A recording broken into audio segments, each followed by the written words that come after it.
ਵਾਹਿਗੁਰੂ ਜੀ ਕਾ ਖਾਲਸਾ ਵਾਹਿਗੁਰੂ ਜੀ ਕੀ ਫਤਿਹ। ਮੈਂ ਤੁਹਾਡੀ ਹੋਸਟ ਪ੍ਰੀਤ ਕੌਰ, ਨਿਊਜ਼ ਟੀਵੀ 84 ਦੇ ਨਾਲ ਵਿਅਰਸ। 10ਵੇਂ ਪਾਤਸ਼ਾਹ ਦਾ ਕਥਨ ਹੈ, ਸਭ ਸਿੱਖਣ ਕੋ ਹੁਕਮ ਹੈ ਗੁਰੂ ਮਾਨਿਓ ਗ੍ਰੰਥ। ਤੇ ਜਦੋਂ ਸੱਚੇ ਪਾਤਸ਼ਾਹ ਆਪਣੀ ਮਿਹਰ ਦੀ ਨਜ਼ਰ ਕਿਸੇ ਦੇ ਮਨ ਵਿੱਚ ਪਾ ਦੇਣ ਤਾਂ ਉਹ ਬੰਦਾ ਕਿਸੇ ਮਹਾਨ ਕੰਮ ਨੂੰ ਸਿਦਕ ਦਿਲੀ ਅਤੇ ਲਗਨ ਨਾਲ ਖਤਮ ਕਰ ਸਕਦਾ ਹੈ।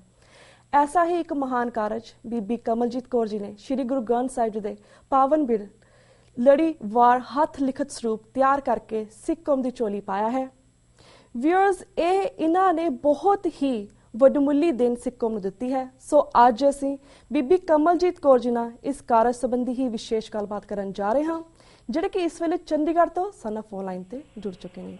ਜੀ ਭੈਣ ਜੀ, ਵਾਹਿਗੁਰੂ ਜੀ ਕਾ ਖਾਲਸਾ ਵਾਹਿਗੁਰੂ ਜੀ ਕੀ ਫਤਿਹ। ਵਾਹਿਗੁਰੂ ਜੀ ਕਾ ਖਾਲਸਾ ਵਾਹਿਗੁਰੂ ਜੀ ਕੀ ਫਤਿਹ ਜੀ ਭੈਣ ਜੀ, ਸਭ ਤੋਂ ਪਹਿਲਾਂ ਟੀਵੀ 84 ਦੇ ਦਰਸ਼ਕਾਂ ਦੇ ਪਹਿਲੀ ਵਾਰ ਰੂਬਰੂ ਹੋਣ ਤੇ ਅਸੀਂ ਤੁਹਾਡਾ ਬਹੁਤ-ਬਹੁਤ ਸਵਾਗਤ ਕਰਦੇ ਹਾਂ ਟੀਵੀ 84 ਤੇ। ਥੈਂਕ ਯੂ ਜੀ। ਤੇ ਭੈਣ ਜੀ, ਸਭ ਤੋਂ ਪਹਿਲਾਂ ਗੱਲਬਾਤ ਕਰਨ ਤੋਂ ਪਹਿਲਾਂ ਅਸੀਂ ਤੁਹਾਡੀ ਪਿਛੋਕੜ ਬਾਰੇ ਜਾਣਨਾ ਚਾਹਾਂਗੇ। ਤੇ ਸਾਨੂੰ ਥੋੜਾ ਜਿਹਾ ਆਪਣੇ ਬਾਰੇ ਦੱਸੋ, ਤੁਹਾਡੀ ਪੜ੍ਹਾਈ ਲਿਖਾਈ, ਤੁਹਾਡੇ ਜਨਮ ਬਾਰੇ ਸਾਨੂੰ ਜਾਣਕਾਰੀ ਦਿਓ।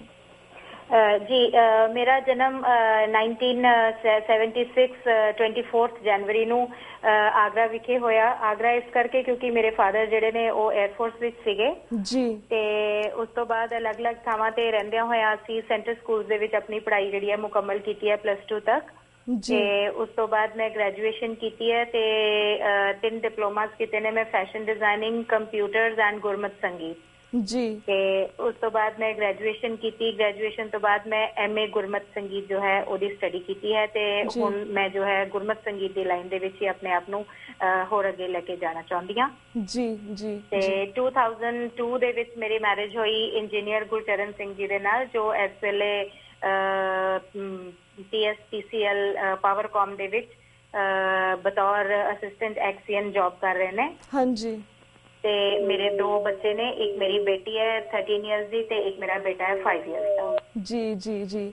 ਤੇ ਭੈਣ ਜੀ, ਅਸੀਂ ਤੁਹਾਡੇ ਕੋਲ ਇਹ ਵੀ ਜਾਣਨਾ ਚਾਹਾਂਗੇ, ਜਿਸ ਤਰ੍ਹਾਂ ਤੁਸੀਂ ਸ਼੍ਰੀ ਗੁਰੂ ਗ੍ਰੰਥ ਸਾਹਿਬ ਜੀ ਦੇ ਜਿਹੜੇ ਸਰੂਪ ਲਿਖੇ ਹਨ, ਇਸ ਦਾ ਵਿਚਾਰ ਤੁਹਾਡੇ ਮਨ ਦੇ ਵਿੱਚ ਕਿਵੇਂ ਆਇਆ ਤੇ ਤੁਹਾਨੂੰ ਕਿਸਨੇ ਪ੍ਰੇਰਿਤ ਕੀਤਾ ਇਸ ਬਾਰੇ? ਜੀ, ਕਿਉਂਕਿ ਜਨਮ ਤੋਂ ਹੀ ਘਰ ਦੇ ਵਿੱਚ ਜੋ ਮਾਹੌਲ ਹੈ ਉਹ ਸਿੱਖੀ ਵਾਲਾ ਸੀਗਾ ਪੂਰੀ ਤਰ੍ਹਾਂ ਨਾਲ। ਜੀ। ਤੇ ਪਰ ਕੁਝ ਸਮਾਂ ਇਸ ਤਰ੍ਹਾਂ ਦਾ ਸੀਗਾ, ਜਿਵੇਂ ਵੱਡੀ ਹੋਈ ਮੈਂ ਟੀਨੇਜ ਦੇ ਵਿੱਚ ਸੀਗੀ, ਮੇਰੇ ਉੱਪਰ ਸਿੱਖੀ ਦਾ ਬਹੁਤਾ ਪ੍ਰਭਾਵ ਨਹੀਂ ਸੀਗਾ। ਹਾਂਜੀ। ਤੇ ਤੁਹਾਨੂੰ ਪਤਾ ਹੈ ਟੀਨੇਜ ਦੇ ਵਿੱਚ ਥੋੜੇ ਵਿਚਾਰ ਚੰਚਲ ਹੋ ਜਾਂਦੇ ਨੇ ਇਨਸਾਨ ਦੇ। ਜੀ। ਤੇ ਫਸਟ ਟਾਈਮ, ਕਿਉਂਕਿ ਅਸੀਂ ਪੰਜਾਬ ਤੋਂ ਬਾਹਰ ਹੀ ਰਹੇ ਹਾਂ ਹਮੇਸ਼ਾ, ਤੇ ਫਸਟ ਟਾਈਮ ਮੇਰੇ ਫਾਦਰ ਜੋ ਹੈ ਉਹ ਸਾਨੂੰ ਜਦੋਂ ਅੰਮ੍ਰਿਤਸਰ ਲੈ ਕੇ ਗਏ ਨੇ, ਜਦੋਂ ਮੈਂ +2 ਚ ਪੜ੍ਹਦੀ ਸੀ, ਉਦੋਂ ਤੋਂ ਬਾਅਦ ਮੇਰੇ ਮਾਈਂਡ ਦੇ ਵਿੱਚ ਥੋੜਾ ਚੇਂਜ ਆਉਣਾ ਸ਼ੁਰੂ ਹੋਇਆ, ਸਿੱਖੀ ਵੱਲ ਮੈਂ ਪ੍ਰੇਰਿਤ ਹੋਣਾ ਸ਼ੁਰੂ ਹੋਈ। ਹਾਂਜੀ। ਤੇ ਉਸ ਤੋਂ ਬਾਅਦ ਮੈਂ ਅਜੀਤ ਨਿਊਜ਼ਪੇਪਰ ਦੇ ਵਿੱਚ ਇੱਕ ਕਾਲਮ ਪੜ੍ਹਿਆ ਕਰਦੀ ਸੀ, ਜਿਹੜਾ ਕਿ ਐਵਰੀ ਵੀਕ ਇੱਕ ਕਾਲਮ ਆਇਆ ਕਰਦਾ ਸੀਗਾ, ਜਿਹਦੇ ਵਿੱਚ ਲੇਡੀਜ਼ ਦਾ ਦੱਸਿਆ ਜਾਂਦਾ ਸੀਗਾ ਕਿ ਫਸਟ ਲੇਡੀ ਜਿਹੜੀਆਂ ਵੀ ਹੁੰਦੀਆਂ ਸੀਗੀਆਂ, ਜਿਵੇਂ IPS ਆਫਿਸਰ ਨੇ ਕਿਰਨ ਬੇਦੀ ਜੀ ਨੇ, ਜਾਂ ਹੋਰ ਲੇਡੀਜ਼ ਜਿਹੜੀਆਂ ਜਿਵੇਂ ਕਹਿ ਲਓ ਕਿ ਫਸਟ ਪ੍ਰੈਜ਼ੀਡੈਂਟ ਨੇ ਇੰਡੀਆ ਦੇ, ਫਸਟ ਪ੍ਰਾਈਮ ਮਿਨਿਸਟਰ ਨੇ ਇੰਡੀਆ ਦੇ। ਤੇ ਉਹ ਕਾਲਮ ਮੈਂ ਹਮੇਸ਼ਾ ਪੜ੍ਹਿਆ ਕਰਦੀ ਸੀ ਤੇ ਮੇਰੇ ਮਨ ਦੇ ਵਿੱਚ ਇੱਕ ਜੋ ਹੈ ਵਿਚਾਰ ਪ੍ਰਬਲ ਹੋ ਉੱਠਦਾ ਸੀਗਾ ਕਿ ਮੈਨੂੰ ਵੀ ਲਾਈਫ ਦੇ ਵਿੱਚ ਕੁਝ ਕਰਨਾ ਹੈ। ਹਾਂਜੀ। ਤੇ ਪਰ ਸਮਝ ਨਹੀਂ ਆਉਂਦਾ ਸੀ ਉਸ ਵੇਲੇ ਕਿ ਕੀ ਕਰਨਾ ਹੈ। ਤੇ ਇਸੇ ਤਰ੍ਹਾਂ ਇੱਕ ਵਾਰੀ ਅਸੀਂ ਜਦੋਂ ਅੰਮ੍ਰਿਤਸਰ ਗਏ ਤੇ ਮੇਰੇ ਫਾਦਰ ਜੋ ਹੈ ਉਹਨਾਂ ਦੇ ਨਾਲ ਕੁਲੀਗ ਸੀਗੇ ਤੇ ਅਖੰਡ ਕੀਰਤਨੀ ਜਥੇ ਦੇ ਜਥੇਦਾਰ ਵੀ ਸੀਗੇ, ਭਾਈ ਰਾਮ ਸਿੰਘ ਜੀ ਢਿੱਲੋਂ, ਉਹਨਾਂ ਦੇ ਘਰ ਸਾਨੂੰ ਲੈ ਗਏ ਤੇ ਉਹਨਾਂ ਨੇ ਕਿਹਾ ਕਿ ਭਾਈ ਸਾਹਿਬ ਉਹਨਾਂ ਨੇ ਹੱਥ ਲਿਖਤ ਸਰੂਪ ਜਿਹੜਾ ਉਹ ਤਿਆਰ ਕੀਤਾ ਹੈ, ਚਲੋ ਬੱਚੇ ਤੁਹਾਨੂੰ ਦਰਸ਼ਨ ਕਰਾ ਕੇ ਲਿਆਂਦੇ ਆ। ਹਾਂਜੀ। ਤੇ ਜਦੋਂ ਉਸ ਸਰੂਪ ਦੇ ਉੱਥੇ ਦਰਸ਼ਨ ਕੀਤੇ ਹੈ ਤੇ ਉਸ ਤੋਂ ਬਾਅਦ ਵਾਪਸ ਘਰ ਆਏ ਆ ਤਾਂ ਫਿਰ ਮਨ ਦੇ ਵਿੱਚ ਇਹ ਵਿਚਾਰ ਆਇਆ ਇੱਕਦਮ ਕਿ ਮੈਂ ਕੁਝ ਕਰਨਾ ਚਾਹੁੰਦੀ ਹਾਂ। ਤੇ ਇੱਕ ਬੜਾ ਅੱਛਾ ਕਾਰਜ ਜੋ ਹੈ ਮੈਨੂੰ ਲੱਗਿਆ ਕਿ ਉਹਨਾਂ ਨੇ ਹੱਥ ਲਿਖਤ ਸਰੂਪ ਲਿਖਿਆ ਤੇ ਕਿ ਮੈਂ ਵੀ ਲਿਖ ਸਕਦੀ ਹਾਂ। ਤੇ ਫਿਰ ਮੈਂ ਆਪਣੇ ਫਾਦਰ ਨੂੰ ਜੋ ਹੈ ਇਹਦੇ ਬਾਰੇ ਦੱਸਿਆ, ਆਪਣੇ ਮਨ ਦਾ ਵਿਚਾਰ। ਤੇ ਪਰ ਉਹ ਸਮਾਂ ਸੀਗਾ, ਜਿਵੇਂ ਮੈਂ ਤੁਹਾਨੂੰ ਪਹਿਲਾਂ ਹੀ ਦੱਸਿਆ, ਕਿ ਮੈਂ ਸਿੱਖੀ ਵੱਲ ਪ੍ਰੇਰਿਤ ਨਹੀਂ ਸੀਗੀ ਬਹੁਤ ਜ਼ਿਆਦਾ ਉਸ ਵੇਲੇ। ਤੇ ਮੇਰੇ ਫਾਦਰ ਨੇ ਕਿਹਾ, ਕਹਿੰਦੇ ਕਿ ਹਾਂ ਤੂੰ ਬਿਲਕੁਲ ਲਿਖ ਸਕਦੀ ਹੈ ਸਰੂਪ, ਪਰ ਤੈਨੂੰ ਉਹਦੇ ਲਈ ਪਹਿਲਾਂ ਅੰਮ੍ਰਿਤ ਛਕਣਾ ਪਏਗਾ। ਹਾਂਜੀ। ਤੇ ਉਹਦੇ ਲਈ ਮੈਂ ਬਿਲਕੁਲ ਮਨ ਕਰਕੇ ਤਿਆਰ ਹੀ ਨਹੀਂ ਸੀ ਉਸ ਵੇਲੇ, ਤੇ ਇੱਕ ਵਾਰੀ ਤੇ ਮੈਨੂੰ ਆਈਡੀਆ ਡ੍ਰੌਪ ਕਰਨਾ ਪਿਆ ਸੀ। ਤੇ ਫਿਰ ਹੌਲੀ ਹੌਲੀ ਸਮਾਂ ਆਇਆ, ਮੈਂ 1999 ਦੇ ਵਿੱਚ ਅੰਮ੍ਰਿਤ ਵੀ ਛਕ ਲਿਆ ਤੇ ਥੋੜੀ ਸਟੱਡੀ ਵੀ ਕੰਪਲੀਟ ਹੋ ਰਹੀ ਸੀਗੀ। ਤੇ ਫਿਰ ਮੇਰੇ ਮਨ ਵਿੱਚ ਜੋ ਹੈ ਗੁਰੂ ਸਾਹਿਬ ਨੇ ਦੁਬਾਰਾ ਵਿਚਾਰ ਪਾਇਆ ਕਿ ਮੈਂ ਤੇ ਸਰੂਪ ਲਿਖਣਾ ਚਾਹੁੰਦੀ ਸੀ ਤੇ ਹੁਣ ਤੇ ਅੰਮ੍ਰਿਤ ਵੀ ਛਕ ਲਿਆ। ਬਿਲਕੁਲ। ਤੇ ਇਸ ਤਰ੍ਹਾਂ ਜੋ ਹੈ ਗੁਰੂ ਸਾਹਿਬ ਨੇ ਦੁਬਾਰਾ ਵਿਧ ਬਣਾਈ ਤੇ ਜੋ ਹੈ ਇਹ ਕਾਰਜ ਅਸੀਂ ਸ਼ੁਰੂ ਕਰ ਪਾਏ। ਜੀ ਜੀ, thank you so much for that information ਭੈਣ ਜੀ। ਤੇ ਭੈਣ ਜੀ, ਜਿਸ ਤਰ੍ਹਾਂ ਤੁਸੀਂ ਇਹ ਸਰੂਪ ਲਿਖਿਆ, it's not easy to write it, right? ਪਰ ਤੁਹਾਨੂੰ ਕਿਹੜੀਆਂ ਮੁਸ਼ਕਲਾਂ ਦਾ ਸਾਹਮਣਾ ਕਰਨਾ ਪਿਆ, ਤੁਹਾਨੂੰ ਕਿੰਨਾ ਕੁ ਸਮਾਂ ਲੱਗਾ ਇਸ ਨੂੰ ਲਿਖਣ ਦੇ ਵਿੱਚ, ਇਸ ਬਾਰੇ ਵੀ ਸਾਨੂੰ ਦੱਸੋ। ਜੀ ਜੀ ਮੈਨੂੰ ਇਸ ਪੂਰਾ ਸਰੂਪ ਸੰਪੂਰਨ ਕਰਨ ਦੇ ਵਿੱਚ 7 ਸਾਲ ਲੱਗੇ। ਮੈਂ 2001 ਦੇ ਵਿੱਚ ਸਟਾਰਟ ਕੀਤਾ ਸੀਗਾ ਤੇ 2008 ਦੇ ਵਿੱਚ ਜੋ ਹੈ ਇਹ ਸੰਪੂਰਨ ਹੋਇਆ। ਤੇ ਜਿਹੜੀਆਂ ਮੁਸ਼ਕਿਲਾਂ ਇਹਦੇ ਵਿੱਚ ਪੇਸ਼ ਆਈਆਂ, ਸਭ ਤੋਂ ਵੱਡੀ ਮੁਸ਼ਕਿਲ ਤੇ ਇਹੀ ਸੀਗੀ ਕਿ ਅਸੀਂ ਕਦੇ ਪੰਜਾਬੀ ਹੀ ਨਹੀਂ ਪੜ੍ਹੀ ਸੀਗੀ। ਹਾਂਜੀ। ਤੇ ਅਸੀਂ ਸੈਂਟਰ ਸਕੂਲ 'ਚ, ਜਿਵੇਂ ਮੈਂ ਪਹਿਲਾਂ ਵੀ ਦੱਸਿਆ, ਸਕੂਲਿੰਗ ਸਾਡੀ ਸੈਂਟਰ ਸਕੂਲ ਤੋਂ ਹੈ, ਜਿੱਥੇ ਪੰਜਾਬੀ ਸਬਜੈਕਟ ਹੀ ਨਹੀਂ ਹੁੰਦਾ ਸੀ, ਈਵਨ ਕਿ ਆਪਸ਼ਨਲ ਵੀ ਨਹੀਂ ਹੁੰਦਾ ਸੀਗਾ। ਹਾਂਜੀ। ਤੇ ਲਿਖਣ ਤੋਂ ਪਹਿਲਾਂ ਜੋ ਹੈ ਮੈਨੂੰ ਪੂਰਾ ਊੜਾ ਐੜਾ ਸਿੱਖਣਾ ਪਿਆ। ਤੇ ਜਦੋਂ ਫਸਟ ਟਾਈਮ ਮੇਰੇ ਫਾਦਰ ਨੇ ਕਿਹਾ ਕਿ ਤੁਸੀਂ ਜਪਜੀ ਸਾਹਿਬ ਲਿਖ ਕੇ ਦਿਖਾਓ, ਜਦੋਂ ਮੈਂ ਆਪਣੀ ਨਾਰਮਲ ਹੈਂਡ ਰਾਈਟਿੰਗ ਜਿਵੇਂ ਵੀ ਮੈਂ ਦੇਖ ਕੇ ਮੈਂ ਲਿਖਿਆ ਜਪਜੀ ਸਾਹਿਬ ਪਹਿਲੀ ਵਾਰੀ, ਤੇ ਉਹ ਹੈਂਡ ਰਾਈਟਿੰਗ ਇੰਨੀ ਪੂਅਰ ਸੀਗੀ ਕਿ ਉਸ ਤੋਂ ਬਾਅਦ ਮੈਂ ਇੱਕ ਵਾਰੀ ਫਿਰ ਵਿਚਾਰ ਛੱਡ ਦਿੱਤਾ ਸੀ ਸਰੂਪ ਲਿਖਣ ਦਾ, ਕਿ ਇੰਨੀ ਪੂਅਰ ਹੈਂਡ ਰਾਈਟਿੰਗ ਦੇ ਵਿੱਚ ਸਰੂਪ ਲਿਖਣ ਦਾ ਕੋਈ ਮਾਇਨਾ ਹੀ ਨਹੀਂ ਹੈ। ਹਾਂਜੀ ਜੀ। ਤੇ ਪਰ ਫਾਦਰ ਸਾਹਿਬ ਨੇ ਬਹੁਤ ਜ਼ਿਆਦਾ ਜੋ ਹੈ ਮੈਨੂੰ ਮੋਟੀਵੇਟ ਕੀਤਾ। ਉਹ ਕਹਿੰਦੇ ਨਹੀਂ, ਹੋਰ ਪ੍ਰੈਕਟਿਸ ਕਰੋ, ਹੋਰ ਪ੍ਰੈਕਟਿਸ ਕਰੋ। ਹਾਂਜੀ। ਤੇ ਮੈਂ ਉਸ ਟਾਈਮ ਇੰਸਟ੍ਰਕਟਰ ਸੀ ਫੈਸ਼ਨ ਡਿਜ਼ਾਈਨਿੰਗ ਦੀ ਮੋਹਾਲੀ NIFD ਦੇ ਵਿੱਚ, ਤੇ ਉੱਥੇ ਮੇਰੇ ਕੋਲ ਜਦੋਂ ਖਾਲੀ ਸਮਾਂ ਹੁੰਦਾ ਸੀ ਜੀ, ਤੇ ਉਸ ਦੌਰਾਨ ਮੈਂ ਊੜਾ ਐੜਾ ਪ੍ਰੈਕਟਿਸ ਕਰਨਾ। ਤੇ ਉਹ ਫਿਰ ਹੌਲੀ ਹੌਲੀ ਗੁਰੂ ਸਾਹਿਬ ਨੇ ਐਸੀ ਮਿਹਰ ਕੀਤੀ ਕਿ ਹੈਂਡ ਰਾਈਟਿੰਗ ਤੁਹਾਡੇ ਸਾਹਮਣੇ ਹੈ ਤੇ ਤੁਸੀਂ ਆਪ ਹੀ ਦੇਖ ਸਕਦੇ ਹੋ ਜੀ। ਤੇ ਦੂਸਰਾ ਸੀਗਾ ਕਿ ਪੈਨ ਜਿਹੜਾ ਸੀਗਾ ਉਹ ਪਹਿਲਾਂ ਇੱਥੇ ਇੰਡੀਆ ਦੇ ਵਿੱਚ ਕੈਲੀਗ੍ਰਾਫੀ ਪੈਨ ਬਹੁਤ ਜ਼ਿਆਦਾ ਅਵੇਲੇਬਲ ਨਹੀਂ ਸੀਗੇ। ਤੇ ਹੁਣ ਵੀ ਵੈਸੇ ਤਾਂ ਮਤਲਬ ਮੈਂ ਯੂਜ਼ ਕਰਦੀ ਹਾਂ, ਤਾਂ ਮੈਂ ਇੰਪੋਰਟਡ ਪੈਨ ਵੀ ਯੂਜ਼ ਕਰਦੀ ਹਾਂ। ਉਹ ਪੈਨ ਮੈਨੂੰ ਕਾਫੀ ਪ੍ਰੋਬਲਮ ਦਿੰਦਾ ਸੀਗਾ ਵਿੱਚ ਵਿਚਾਲੇ। ਹਾਂਜੀ। ਤੇ ਪਰ ਫਿਰ ਵੀ ਚਲੋ, ਕਿਉਂਕਿ ਗੁਰੂ ਸਾਹਿਬ ਦਾ ਸਿਰ ਤੇ ਹੱਥ ਸੀਗਾ, ਤੇ ਮੇਰਾ ਖਿਆਲ ਹੈ ਕਿ ਇਸ ਕਰਕੇ ਸਾਰਾ ਕਾਰਜ ਜੋ ਹੈ ਉਹ ਸੰਪੂਰਨ ਹੋ ਪਾਇਆ। ਤੇ ਇਨ ਬਿਟਵੀਨ ਫਿਰ ਮੇਰੀ, ਕਿਉਂਕਿ ਮੈਂ ਥੋੜਾ ਜਿਹਾ ਸਰੂਪ ਹਾਲੇ ਲਿਖਿਆ ਸੀਗਾ, ਫਿਰ ਮੇਰੀ ਇੰਗੇਜਮੈਂਟ ਹੋ ਗਈ, ਮੈਰਿਜ ਹੋਈ, ਫਿਰ ਬੇਟੀ ਹੋਈ। ਤੇ ਉਹ ਸਾਰੀਆਂ ਗੱਲਾਂ ਕਰਕੇ ਜੋ ਹੈ ਥੋੜਾ ਜਿਹਾ ਮੈਨੂੰ ਸਮਾਂ ਲਿਖਣ ਦੇ ਵਿੱਚ ਜ਼ਿਆਦਾ ਲੱਗ ਗਿਆ। ਨਹੀਂ ਤੇ ਮੇਰਾ ਵਿਚਾਰ ਸੀ ਕਿ ਮੈਂ 4 ਸਾਲਾਂ ਦੇ ਵਿੱਚ ਸੰਪੂਰਨ ਕਰਾਂਗੀ। ਹਾਂਜੀ। ਤੇ ਇਸ ਤਰ੍ਹਾਂ ਦੀਆਂ ਕੁਝ ਔਕੜਾਂ ਲਾਈਫ ਦੇ ਵਿੱਚ ਆਉਂਦੀਆਂ ਨੇ, ਪਰ still I am very thankful to Guru Sahib ji ਕਿ ਉਹਨਾਂ ਨੇ ਜੋ ਹੈ ਇਹ ਕਾਰਜ ਮੇਰੇ ਕੋਲੋਂ ਸੰਪੂਰਨ ਕਰਵਾ ਲਿਆ। ਜੀ ਜੀ। ਭੈਣ ਜੀ, ਤੁਸੀਂ ਪੈਨ ਦੀ ਗੱਲ ਕੀਤੀ, ਨਾਲ ਅਸੀਂ ਪਿਕਚਰਸ ਵੀ ਦੇਖ ਰਹੇ ਹਾਂ। I would like to ask, ਜਿਸ ਤਰ੍ਹਾਂ ਤੁਸੀਂ ਜਿਹੜਾ ਸਰੂਪ ਤਿਆਰ ਕੀਤਾ ਸੀਗਾ, ਇਸ ਦੇ ਵਿੱਚ ਕਿਸ ਕਿਸਮ ਦਾ ਤੁਹਾਨੂੰ ਜ਼ਰੂਰਤ ਦਾ ਸਮਾਨ ਲੈਣਾ ਪਿਆ, ਔਰ ਕਿਸ ਕਿਸਮ ਦਾ ਪੇਪਰ ਜਾਂ ਪੈਨ, ਕੋਈ ਸਪੈਸ਼ਲ ਪੈਨ ਹੁੰਦਾ ਜਿਸ ਦੀ ਜ਼ਰੂਰਤ ਪੈਂਦੀ, ਜਿਸ ਨਾਲ ਸ਼ਾਇਦ ਗੁਰੂ ਗ੍ਰੰਥ ਸਾਹਿਬ ਜੀ ਜਿਹੜੀ ਲਾਈਫ ਆ ਥੋੜੀ ਹੋਰ ਲੌਂਗ ਹੋ ਜਾਂਦੀ ਹੈ? ਕਿੰਨੀ ਕੁ ਲਾਈਫ ਹੁੰਦੀ ਹੈ ਇਸ ਦੀ, ਇਸ ਬਾਰੇ ਵੀ ਸਾਨੂੰ ਦੱਸੋ ਜੀ। ਸ਼ੈਲਫ ਲਾਈਫ ਐਗਜ਼ੈਕਟਲੀ ਤਾਂ ਪੇਪਰ ਦੀ ਮੈਂ ਜੋ ਨਹੀਂ ਹੈ ਮੈਨੂੰ ਪਤਾ ਨਹੀਂ ਹੈ, ਪਰ ਅਦਰਵਾਈਜ਼ ਜਿੱਦਾਂ ਸਾਡੇ ਇੱਥੇ ਚੰਡੀਗੜ੍ਹ ਅਖੰਡ ਕੀਰਤਨੀ ਜਥੇ ਦੇ ਸਿੰਘ ਹੀ ਨੇ, ਉਹਨਾਂ ਦੀ ਪੇਪਰ ਦੀ ਸ਼ਾਪ ਹੈਗੀ ਆ। ਓਕੇ। ਤੇ ਅਸੀਂ ਉਹਨਾਂ ਨੂੰ ਜਾ ਕੇ ਕਿਹਾ ਸੀਗਾ ਕਿ ਸਾਨੂੰ ਬੈਸਟ ਪੇਪਰ ਜਿਹੜਾ ਤੁਹਾਡੇ ਕੋਲ ਅਵੇਲੇਬਲ ਹੈਗਾ ਉਹ ਤੁਸੀਂ ਸਾਨੂੰ ਦਿਓ, ਅਸੀਂ ਕਿਉਂਕਿ ਸਰੂਪ ਲਿਖਣਾ ਚਾਹੁੰਦੇ ਹਾਂ। ਤੇ ਉਹਨਾਂ ਨੇ ਸਪੈਸ਼ਲ ਇਟਾਲੀਅਨ ਬੌਂਡ ਪੇਪਰ ਜਿਹੜਾ ਸਾਨੂੰ ਦਿੱਤਾ। ਓਕੇ। ਤੇ ਪੈਨ ਜਿਹੜਾ ਹੈ ਉਹ ਕੈਲੀਗ੍ਰਾਫੀ ਪੈਨ ਹੁੰਦੇ ਨੇ। ਮੈਂ ਪਹਿਲਾਂ ਤਾਂ ਇੱਕ ਨਾਰਮਲ ਫਾਊਂਟੇਨ ਪੈਨ ਦੀ ਨਿਬ ਨੂੰ ਅੱਗੋਂ ਕੱਟ ਕਰਕੇ, ਜਿਵੇਂ ਪੁਰਾਣੀ ਕਲਮਾਂ ਹੁੰਦੀਆਂ ਸੀਗੀਆਂ ਉਸ ਤਰ੍ਹਾਂ ਉਹਨੂੰ ਬਣਾਇਆ, ਤੇ ਉਹਦੇ ਨਾਲ ਪਹਿਲਾਂ ਮੈਂ ਲਿਖਦੀ ਸੀਗੀ। ਤੇ ਉਸ ਤੋਂ ਬਾਅਦ ਉਹ ਪੈਨ ਮੈਨੂੰ ਥੋੜੀ ਪ੍ਰੋਬਲਮ ਦਿੰਦਾ ਸੀਗਾ ਕਰਕੇ, ਤੇ ਫਿਰ ਮੈਂ ਬਾਹਰੋਂ ਜਿਹੜੇ ਇੰਪੋਰਟਡ ਕੈਲੀਗ੍ਰਾਫੀ ਪੈਨਸ ਮੰਗਵਾਏ ਸੀਗੇ, ਤੇ ਉਹ ਕੈਲੀਗ੍ਰਾਫੀ ਪੈਨਸ ਦੇ ਨਾਲ ਜੋ ਹੈ ਮੈਂ ਤਕਰੀਬਨ ਸੈਕਿੰਡ ਹਾਫ ਜਿਹੜਾ ਹੈ ਉਹਦੇ ਨਾਲ ਹੀ ਲਿਖਿਆ। ਤੇ ਬਹੁਤ ਅੱਛੇ ਉਹ ਪੈਨ ਚੱਲਦੇ ਸੀ। ਇੰਕ ਜਿਹੜੀ ਇਹਦੇ ਵਾਸਤੇ ਯੂਜ਼ ਕੀਤੀ ਗਈ ਆ ਉਹ ਕੈਮਲ ਦੀ ਸਪੈਸ਼ਲ ਵਾਟਰਪ੍ਰੂਫ ਇੰਕ ਯੂਜ਼ ਕੀਤੀ ਹੈ। ਹਾਂਜੀ। ਤਾਂ ਕਿ ਉਹਦੇ ਤੇ ਕਿਸੇ ਵੇਲੇ, ਵੈਸੇ ਤਾਂ ਚਲੋ ਆਪਾਂ ਹੱਥ ਆਪਣੇ ਸਾਫ਼ ਸੁਥਰੇ ਕਰਕੇ ਪੂੰਝ ਕੇ ਫੇਰ ਹੀ ਗੁਰੂ ਸਾਹਿਬ ਦਾ ਪ੍ਰਕਾਸ਼ ਜਾਂ ਸੁਖਾਸਨ ਜਾਂ ਪਾਠ ਕਰੀਦਾ। ਤੇ but you never know, once in a while ਜੇ ਕਿਤੇ ਗਿੱਲਾ ਹੱਥ ਲੱਗ ਵੀ ਜਾਏ ਤਾਂ ਉਹ ਜਿਹੜੀ ਇੰਕ ਹੈ ਉਹ ਖਰਾਬ ਨਹੀਂ ਹੋਏਗੀ। ਜੀ ਜੀ ਜੀ। ਤੇ ਭੈਣ ਜੀ ਨਾਲ ਅਸੀਂ ਸਾਜੋ ਸਮਾਨ ਯੂਜ਼ ਕੀਤਾ ਗਿਆ ਗੁਰੂ ਗ੍ਰੰਥ ਸਾਹਿਬ ਲਿਖਣ ਲਈ। ਹਾਂਜੀ। ਤੇ ਭੈਣ ਜੀ ਨਾਲ ਕਿਉਂਕਿ ਲਾਈਵ ਸ਼ੋਅ ਦੇ ਵਿੱਚ ਅਸੀਂ ਪਿਕਚਰਸ ਵੀ ਦਿਖਾ ਰਹੇ, ਪਿਕਚਰਸ ਦੇ ਵਿੱਚ ਦਿਖ ਰਿਹਾ ਕਿ ਤੁਸੀਂ ਸ਼੍ਰੀ ਗੁਰੂ ਗ੍ਰੰਥ ਸਾਹਿਬ ਜੀ ਨੂੰ ਹੱਥ ਜਿਹੜਾ ਲਿਖਿਆ ਹੋਵੇਗਾ ਉਹ ਤੁਸੀਂ ਲੜੀਵਾਰ ਸਰੂਪ ਦੇ ਵਿੱਚ ਤਿਆਰ ਕੀਤਾ ਹੈ। ਐਸਾ ਤੁਹਾਨੂੰ ਇਸ ਵਿੱਚ ਕੋਈ ਪ੍ਰੋਬਲਮਸ ਆਈਆਂ ਸੀਗੀਆਂ?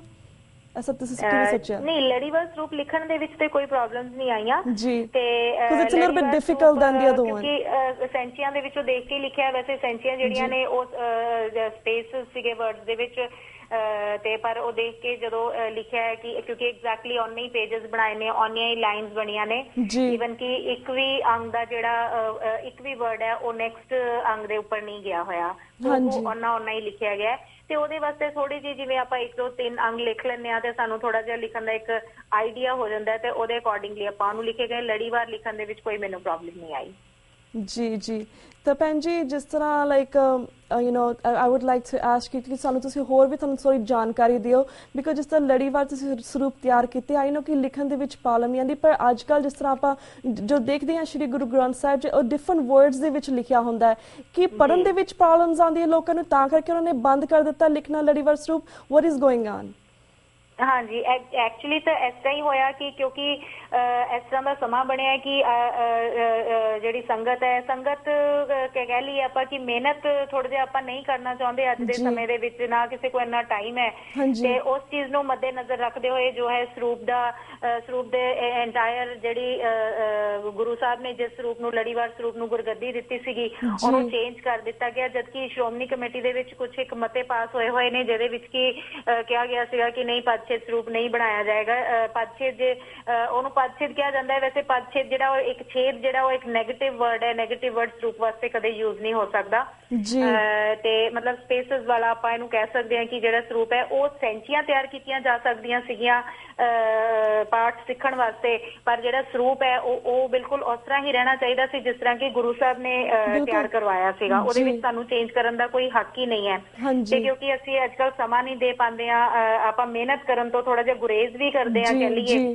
ਤੇ ਇਸ ਕਰਕੇ ਜੋ ਹੈ ਅਸੀਂ ਇਸ ਕੰਮ ਨੂੰ ਸੌਖਾ ਬਣਾਉਣ ਵਾਸਤੇ ਅਸੀਂ ਲੜੀਵਾਰ ਸਰੂਪ ਤੋਂ ਉਹਨੂੰ ਵਰਡਸ ਦੇ ਵਿੱਚ ਸਪੇਸਿਸ ਦੇ ਕੇ ਤੇ ਅਸੀਂ ਉਹ ਸਰੂਪ ਤਿਆਰ ਕਰ ਲਿਆ ਤੇ ਉਹਦੇ ਬਹੁਤ ਸਾਰੇ ਡਰਾਬੈਕਸ ਨੇ ਐਕਚੁਅਲੀ, ਜਿਹੜੇ ਕਿ ਆਮ ਸੰਗਤ ਨੂੰ ਤਾਂ ਵੈਸੇ ਬਹੁਤ ਸਾਰੀ ਸੰਗਤ ਇਸ ਤਰ੍ਹਾਂ ਦੀ ਹੈ ਜਿਨ੍ਹਾਂ ਨੂੰ ਇਹ ਵੀ ਨਹੀਂ ਪਤਾ ਕਿ ਲੜੀਵਾਰ ਸਰੂਪ ਹੁੰਦਾ ਕੀ ਹੈ। ਤੇ ਉਸ ਤੋਂ ਬਾਅਦ ਲੜੀਵਾਰ ਸਰੂਪ ਦੇ ਵਿੱਚ ਜਿਹੜਾ ਸਪੇਸਿਸ ਦੇ ਕੇ ਜਿਹੜਾ ਸਰੂਪ ਬਣਾ ਦੇਣਾ ਉਹਦੇ ਨਾਲ ਜਿਹੜੇ ਪਾਠ ਦੇ ਵਿੱਚ ਇੰਨੇ ਡਿਫਰੈਂਸਿਸ ਆ ਜਾਂਦੇ ਨੇ।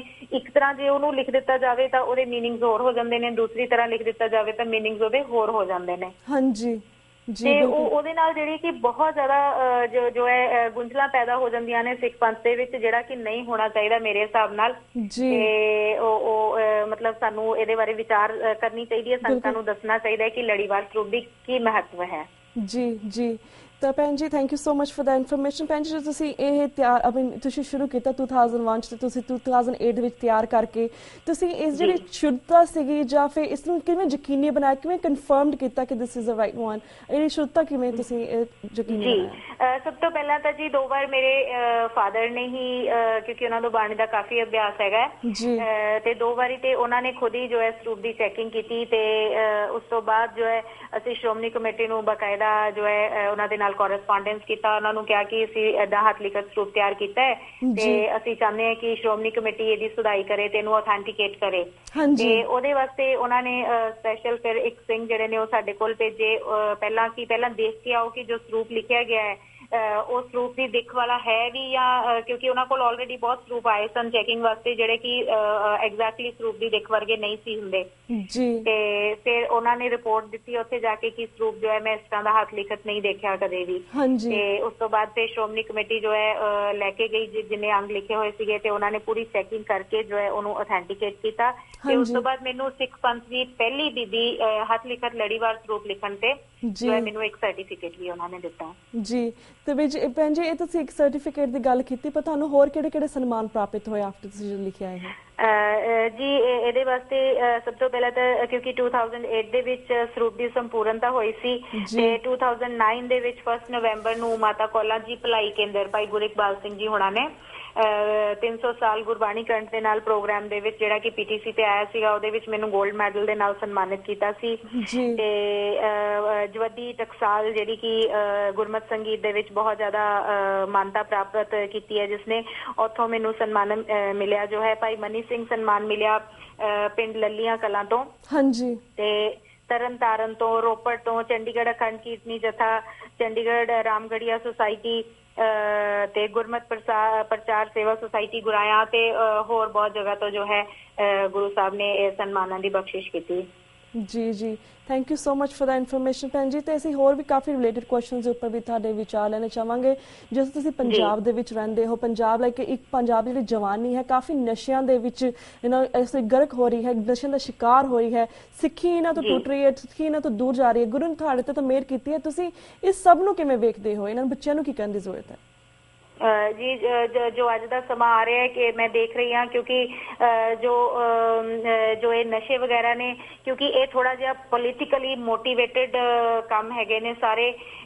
ਕੁਝ ਪੋਲੀਟੀਸ਼ੀਅਨਸ ਨੇ ਜਿਹੜੇ ਕਿ ਆਪਣੇ ਆਪ ਨੂੰ ਸਹੀ ਰੱਖਣ ਵਾਸਤੇ ਆਪਣੀ ਕੁਰਸੀ ਨੂੰ ਬਰਕਰਾਰ ਰੱਖਣ ਵਾਸਤੇ ਉਹ ਪੰਜਾਬ ਦਾ ਬਹੁਤ ਜ਼ਿਆਦਾ ਕਾਂਡ ਕੀਤਾ ਜਾ ਰਿਹਾ ਹੈ ਬੱਚਿਆਂ ਦੇ ਵਿੱਚ ਕਿਉਂਕਿ ਅੱਜ ਕੱਲ ਜੋ ਦੇਖਣ ਪੜਨ ਵਿੱਚ ਆ ਰਿਹਾ ਕਿ ਈਵਨ ਕਿ ਛੋਟੇ ਬੱਚੇ ਨੇ ਜਿਹੜੇ ਸਕੂਲ ਦੇ ਵਿੱਚ ਉਹਨਾਂ ਨੂੰ ਵੀ ਨਸ਼ਿਆਂ ਦੀ ਲੱਤ ਲਾਈ ਜਾ ਰਹੀ ਹੈ ਤੇ ਪੰਜਾਬ ਦੇ ਵਿੱਚੋਂ ਹਰ ਤਰ੍ਹਾਂ ਦਾ ਜੋ ਚੰਗੀ ਚੀਜ਼ ਹੈ ਉਹਨੂੰ ਕੱਢ ਕੇ ਬਾਹਰ ਸੁੱਟਿਆ ਜਾ ਰਿਹਾ ਤੇ ਬੱਚਿਆਂ ਨੂੰ ਵੱਡਿਆਂ ਨੂੰ ਸਾਰਿਆਂ ਨੂੰ ਗਲਤ ਪਾਸੇ ਵੱਲ ਲਗਾਇਆ ਜਾ ਰਿਹਾ ਤੇ ਮੈਂ ਸੋਚਦੀ ਹਾਂ ਕਿ ਵੈਸੇ ਅਦਰਵਾਈਜ਼ ਜਿਹੜੀਆਂ ਬਹੁਤ ਸਾਰੀਆਂ ਧਾਰਮਿਕ ਸੰਸਥਾਵਾਂ ਨੇ ਜਿਹੜੀਆਂ ਕਿ ਇਹਨਾਂ ਸਾਰੀਆਂ ਚੀਜ਼ਾਂ ਤੋਂ ਬੱਚਿਆਂ ਨੂੰ ਦੂਰ ਰੱਖਣ ਵਾਸਤੇ ਬਹੁਤ ਜ਼ਿਆਦਾ ਯਤਨਸ਼ੀਲ ਨੇ ਤੇ ਉਹ ਜੋ ਹੈ ਸਾਰਿਆਂ ਨੂੰ ਪਾਠ ਵੱਲ, ਬਾਣੀ ਵੱਲ, ਕੀਰਤਨ ਵੱਲ ਜੋੜ ਰਹੇ ਨੇ ਤੇ ਮੇਰਾ ਖਿਆਲ ਹੈ ਕਿ ਇਹੀ ਸਭ ਤੋਂ ਜ਼ਿਆਦਾ ਵੱਡਾ ਇੱਕ ਉਪਾਅ ਹੈ ਇਸ ਚੀਜ਼ ਤੋਂ ਬਚਣ ਦਾ ਕਿ ਅਸੀਂ ਬੱਚਿਆਂ ਨੂੰ ਗੁਰਬਾਣੀ ਵੱਲ ਜੋੜੀਏ, ਪਾਠ ਵੱਲ ਜੋੜੀਏ ਤਾਂ ਕਿ ਉਹਨਾਂ ਦਾ ਧਿਆਨ ਜੋ ਹੈ ਇਹਨਾਂ ਪਾਸਿਆਂ ਵੱਲ ਨਾ ਭਟਕੇ ਤੇ ਜੋ ਹੈ ਪੰਜਾਬ ਜੋ ਜਿਸ ਤਰ੍ਹਾਂ ਦਾ ਪਹਿਲਾਂ ਇੱਕ ਖੁਸ਼ਹਾਲ ਪੰਜਾਬ ਹੋਇਆ ਕਰਦਾ ਸੀਗਾ, ਸਪੋਰਟਸ ਇੱਥੇ ਇੰਨੇ ਜ਼ਿਆਦਾ ਹੋਇਆ ਕਰਦੇ ਸਨ, ਇੱਥੋਂ ਦੇ ਲੋਕ ਇੰਨੇ ਸਟਰੋਂਗ ਹੋਇਆ ਕਰਦੇ ਸਨ, ਉਹ ਸਾਰੀ ਚੀਜ਼ ਜੋ ਹੁਣ ਸਾਡੇ ਕੋਲੋਂ ਖੁੰਝ ਗਈ ਹੈ ਉਹ ਸਾਰੀ ਕਿਤੇ ਨਾ ਕਿਤੇ ਵਾਪਸ ਆ ਸਕੇ। ਜੀ I mean the reason why we asked you this question ਭੈਣ ਜੀ ਤੁਸੀਂ ਬਿਗਿਨਿੰਗ 'ਚ ਗੱਲ ਕੀਤੀ ਆਪਣੇ ਪਿਛੋਕੜ ਬਾਰੇ ਦੱਸਿਆ, ਆਪਣੀ ਪੜ੍ਹਾਈ ਦੇ ਬਾਰੇ ਦੱਸਿਆ, ਤੁਸੀਂ ਦੱਸਿਆ ਕਿਸ ਤਰ੍ਹਾਂ ਤੁਸੀਂ ਫੈਸ਼ਨ ਡਿਜ਼ਾਈਨਿੰਗ ਦੀ ਫੀਲਡ ਦੇ ਵਿੱਚ ਸੀਗੇ ਪਰ ਕਿਸ ਤਰ੍ਹਾਂ ਤੁਸੀਂ ਇਸ ਚੀਜ਼ ਨੂੰ ਤੁਹਾਨੂੰ ਕਿਵੇਂ ਪ੍ਰੇਰਿਤ ਕੀਤਾ ਲੇਟਰ ਔਨ ਤੁਸੀਂ ਕਿਸ ਤਰ੍ਹਾਂ ਸਿੱਖੀ ਦੇ ਵਿੱਚ ਆਏ ਹੋ, ਤੁਹਾਨੂੰ ਕਿਸ ਨੇ ਕਿੱਦਾਂ ਮੋਟੀਵੇਟ ਕੀਤਾ। ਅਸੀਂ ਚਾਹਾਂਗੇ ਜਿਸ ਤਰ੍ਹਾਂ ਅੱਜ ਵੀ ਜਨਰੇਸ਼ਨ ਹੈਗੀ ਆ ਕਾਫੀ ਉਹ ਫੈਸ਼ਨ ਦੇ ਵਿੱਚ ਇਸ ਤਰ੍ਹਾਂ ਡੁੱਬੀ ਪਈ ਹੈ ਕਿ ਉਹਨਾਂ ਨੂੰ ਉਸ ਤੋਂ ਹੋਸ਼ ਹੀ ਨਹੀਂ ਆਉਂਦਾ ਤਾਂ ਤੁਹਾਡੇ ਜਿਸ ਤਰ੍ਹਾਂ ਤੁਸੀਂ ਇੱਕ ਬਹੁਤ ਹੀ ਵੱਡੀ ਐਗਜ਼ਾਮਪਲ ਹੋ ਸਾਡੇ ਸਾਹਮਣੇ। ਇਸ ਲਈ ਥੈਂਕ ਯੂ ਸੋ ਮਚ ਕਿ ਤੁਸੀਂ ਸਾਡੀ TV 84 ਦੇ ਦਰਸ਼ਕਾਂ ਦੇ ਰੂਬਰੂ ਹੋ ਕੇ ਆਪਣੀ ਪੂਰੀ ਜ਼ਿੰਦਗੀ ਦੇ ਬਾਰੇ ਸਾਨੂੰ ਜਾਣਕਾਰੀ ਦਿੱਤੀ, ਆਪਣੀ ਪਿਛੋਕੜ ਬਾਰੇ ਜਾਣਕਾਰੀ ਦਿੱਤੀ ਤਾਂ ਕਿ ਜੇ ਸਾਡੀਆਂ ਬੀਬੀਆਂ ਨੇ ਜਾਂ ਭੈਣਾਂ ਨੇ ਜਾਂ ਬੱਚੇ ਨੇ ਐਟਲੀਸਟ ਉਹ ਵੀ ਮੋਟੀਵੇਟ ਹੋਣ ਤਾਂ ਜਾਨੀ ਜਿਹੜੇ ਸਾਡੇ ਬੱਚੇ ਆਉਣ ਵਾਲੀ ਜਨਰੇਸ਼ਨ ਉਹ ਵੀ ਮੋਟੀਵੇਟ ਹੋ। So thank you so much for that. ਤਾਂ ਭੈਣ ਜੀ I would like to ask you one more question, actually two more questions, ਜਿਸ ਤੋਂ ਉਸ ਤੋਂ ਬਾਅਦ ਤੁਹਾਡਾ ਮੈਸੇਜ ਵੀ ਲਵਾਂਗੇ ਕਿ ਸਾਡੇ ਕਮੈਂਟ ਵੀ ਉਹਨੇ ਰਹਿੰਦੇ ਨੇ ਵੀ ਜਿਸ ਤਰ੍ਹਾਂ ਅੱਜ ਥਾਂ ਤੇ ਪੰਜਾਬ ਦੇ ਵਿੱਚ ਜਿੱਥੇ ਸਾਡੇ ਸਿੱਖਾਂ ਦੀ ਹੋਂਦ ਹੈ ਦੇਹਧਾਰੀ ਗੁਰੂ ਬੈਠੇ ਨੇ, ਅਜੀਬ ਜਿਹੇ ਪਖੰਡੀ ਫੇਕ ਬਾਬੇ ਬੈਠੇ ਨੇ ਉਹ ਜਿਹੜੇ ਸਾਨੂੰ ਗੁਰੂ ਗ੍ਰੰਥ ਸਾਹਿਬ ਤੋਂ ਦੂਰ ਕਰਦੇ ਰਹੇ ਨੇ ਤਾਂ ਕਾਫੀ ਸਾਰੀਆਂ ਬੀਬੀਆਂ ਸਪੈਸ਼ਲੀ ਪਿੰਡਾਂ ਦੇ ਵਿੱਚ ਸਾਨੂੰ ਇਨਫੋਰਮੇਸ਼ਨ ਮਿਲੀ ਪਿੰਡਾਂ ਦੇ ਵਿੱਚ ਬਾਬਿਆਂ ਦੇ ਪਿੱਛੇ ਜਾ ਕੇ ਲੱਗ ਜਾਂਦੀਆਂ ਨੇ ਤੇ ਅਜੀਬ ਗੱਲਾਂ ਹੁੰਦੀਆਂ ਨੇ, ਇਹਨਾਂ ਬਾਰੇ ਤੁਹਾਡੇ ਕੀ ਖਿਆਲ ਹੈ? ਜੀ ਤੁਸੀਂ ਬਹੁਤ ਹੀ ਅੱਛਾ ਕੁਐਸਚਨ ਪੁੱਟ ਕੀਤਾ ਹੈ ਮੈਨੂੰ ਕਿਉਂਕਿ ਥੋੜੇ ਸਮੇਂ ਦੇ ਵਿੱਚ ਕਿਉਂਕਿ ਮੈਂ ਵੀ ਜਿੱਦਾਂ ਸਮਾਜ ਦੇ ਵਿੱਚ ਵਿਚਰਦੀ ਹਾਂ ਤੇ ਬਹੁਤ ਜਗ੍ਹਾ ਤੇ ਡੇਰਿਆਂ ਤੇ ਵੀ ਜਾਣ ਦਾ ਮੌਕਾ ਮਿਲਦਾ ਹੈ ਕਿਉਂਕਿ ਕੀਰਤਨ ਕਰਨ ਜਾਈਦਾ ਅਸੀਂ ਤੇ ਬਹੁਤ ਵਾਰੀ ਡੇਰਿਆਂ ਦੇ ਵੀ ਜਾਣ ਦਾ ਮੌਕਾ ਮਿਲਦਾ ਹੈ ਤੇ ਉੱਥੇ ਜੋ ਪਖੰਡਵਾਦ ਮੈਂ ਦੇਖਦੀ ਹਾਂ ਕਿਉਂਕਿ ਅਖੰਡ ਕੀਰਤਨੀ ਜਥੇ ਦੇ ਵਿੱਚ ਪੈਦਾ ਹੋਈ ਹਾਂ ਮੈਂ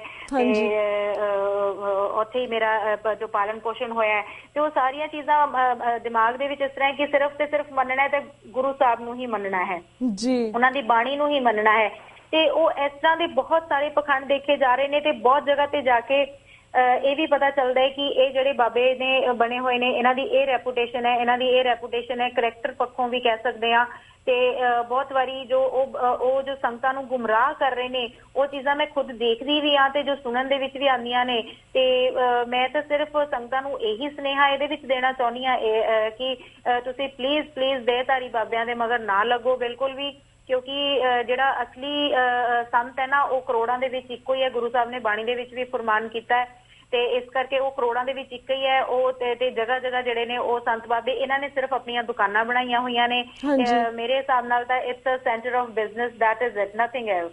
ਓਕੇ ਪਰ ਜਿਸ ਤਰ੍ਹਾਂ ਭੈਣ ਜੀ ਪੰਜਾਬ ਦੇ ਵਿੱਚ ਬਹੁਤ ਸਾਰੇ ਗੁਰਦੁਆਰੇ ਨੇ, ਕਾਫੀ ਗੁਰਦੁਆਰੇ ਨੇ ਐਂਡ ਜਿਸ ਤਰ੍ਹਾਂ ਲਾਈਕ ਹਰ ਰੋਜ਼ ਲੋਕ ਸਪੈਸ਼ਲੀ ਪਿੰਡਾਂ ਦੇ ਵਿੱਚ ਅਖੰਡ ਪਾਠ ਵੀ ਹੁੰਦੇ ਨੇ, ਪਾਠ ਹੁੰਦੇ ਨੇ ਐਂਡ ਲੋਕ ਕਿਸੇ ਨਾਲ ਗੱਲਬਾਤ ਕਰਦੇ ਨੇ, ਮਿਲਦੇ ਨੇ ਐਂਡ ਪਰ ਜਿਸ ਤਰ੍ਹਾਂ like I don't understand one thing ਕਿ ਸਾਡੇ ਜਿਹੜੇ ਬੱਚੇ ਨੇ ਜਾਂ ਸਾਡੀਆਂ ਬੀਬੀਆਂ ਨੇ ਇਹ ਪਖੰਡੀ ਬਾਬੇ ਦੇ ਪਿੱਛੇ ਲੱਗ ਕੇ ਆਈ ਅੰਡਰਸਟੈਂਡ ਕਿ ਤੁਸੀਂ ਕਿਹਾ ਕਿ ਇਹ ਸਭ ਕੁਝ as a business centre business ਹੈ ਪਰ ਉਹ ਸਿੱਖੀ ਤੋਂ ਦੂਰ ਹੋ ਕੇ ਇਹਨਾਂ ਬਾਬਿਆਂ ਦੇ ਪਿੱਛੇ ਕਿਉਂ ਲੱਗ ਜਾਂਦੇ? What is the reason behind it? That's what we are trying to accomplish ਕਿ ਇਹਦੇ ਪਿੱਛੇ ਰੀਜ਼ਨ ਕੀ ਹੈ ਤਾਂ ਕਿ ਅਸੀਂ ਬੀਬੀਆਂ ਨੂੰ ਐਲੀ ਸਿੱਧੇ ਰਸਤੇ ਤੇ ਪਾ ਸਕੀਏ। ਤੁਹਾਨੂੰ ਕੀ ਲੱਗਦਾ ਕਿ ਤੁਹਾਨੂੰ ਕਿਸ ਤਰ੍ਹਾਂ ਸਿੱਖੀ ਦਾ ਪ੍ਰਚਾਰ ਕਰਨਾ ਚਾਹੀਦਾ ਤਾਂ ਕਿ ਲੋਕ ਕਿਉਂਕਿ ਇੰਡੀਆ ਦੇ ਵਿੱਚ ਪੰਜਾਬ ਦੇ ਵਿੱਚ ਸਪੈਸ਼ਲੀ ਕਾਫੀ ਲਾਈਕ ਕ੍ਰਿਸਚੈਨਿਟੀ ਦਾ ਪ੍ਰਚਾਰ ਚੰਗੀ ਤਰ੍ਹਾਂ ਹੁੰਦਾ ਹੈ, ਹਿੰਦੂਇਜ਼ਮ ਦਾ ਪ੍ਰਚਾਰ ਚੰਗੀ ਤਰ੍ਹਾਂ ਹੁੰਦਾ ਹੈ, ਕਾਫੀ ਸਾਰੇ ਬੱਚੇ ਸਾਡੇ ਕਨਵਰਟ ਵੀ ਹੋਈ ਜਾ ਰਹੇ ਨੇ ਪਰ ਆਪਾਂ ਕਿਸ ਤਰ੍ਹਾਂ ਪ੍ਰਚਾਰ ਕਰੀਏ ਕਿ ਸਾਡੀ ਸਿੱਖ ਕੌਮ ਜਿਹੜੀ ਹੈ ਉਹਦੀ ਹੋਂਦ ਇੱਥੇ ਰਵੇ ਤਾਂ ਸਾਡੀ ਆਉਣ ਵਾਲੀ ਜਨਰੇਸ਼ਨ ਵੀ ਸਿੱਖ ਕੌਮ ਦੇ ਵਿੱਚ ਰਵੇ। ਸੋ ਵਾਟ ਵੀ ਨੀਡ ਟੂ ਡੂ?